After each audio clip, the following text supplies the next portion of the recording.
है तरुणी प्रभुता गेहे श्याल को बुद्धिदायक कन्या विक्रयणो लोभात दंपतिनाम च कलकनम। और यहाँ विवाह शादी ना बिना दहेज लिए नहीं हो रहा है। दहेज लेना माने अपने बेटे को बेच देना। ये बताइए, कन्या का बाप अगर लाख 2 लाख 4 लाख 10 20 लाख दे देगा तो उससे आप राजा बन जाओगे? जो दहेज की मांग रख करके अपने बेटे का विवाह करता है तो समझ लीजिए कि अपने बेटे को उसने बेच दिया। उस बेटे के द्वारा, उस बहू के द्वारा फिर माता पिता को कोई सुख नहीं मिलने वाला। यदि अपने बेटे बहू से सुख चाहिए तो अपने बेटे के विवाह में 1 पैसे की मांग मत रखो। दहेज का एकदम बहिष्कार कर दो। हाँ, कन्या का पिता खुशी होकर के जो भी सामान दे दे, जो भी दहेज के रूप में पैसा दे दे, सामान दे दे, स्वीकार कर लो, लेकिन कन्या के बाप से कोई मांग मत रखो।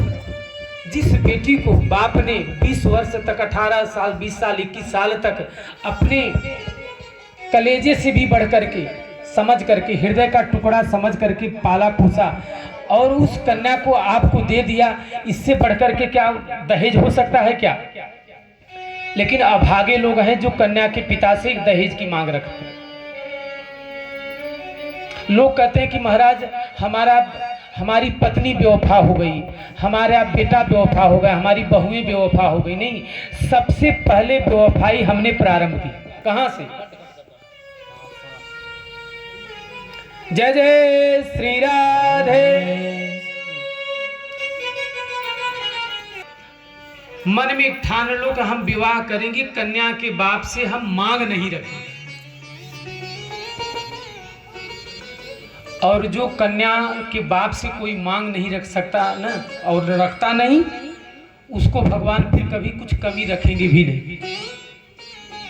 जो तू मेरा होए रहे तो सब जग तेरा होए रहे। जो भगवान के सिद्धांत से चलोगे तो भगवान आपकी रखवाली करेंगे, भगवान आपकी रक्षा करेंगे।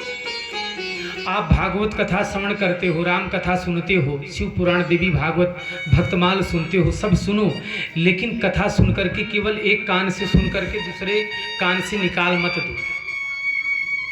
चरितार्थ करो। 20 साल, 18 साल, 21 साल, 22 साल, 25 साल तक जिस कन्या को हृदय का टुकड़ा समझ करके कन्या के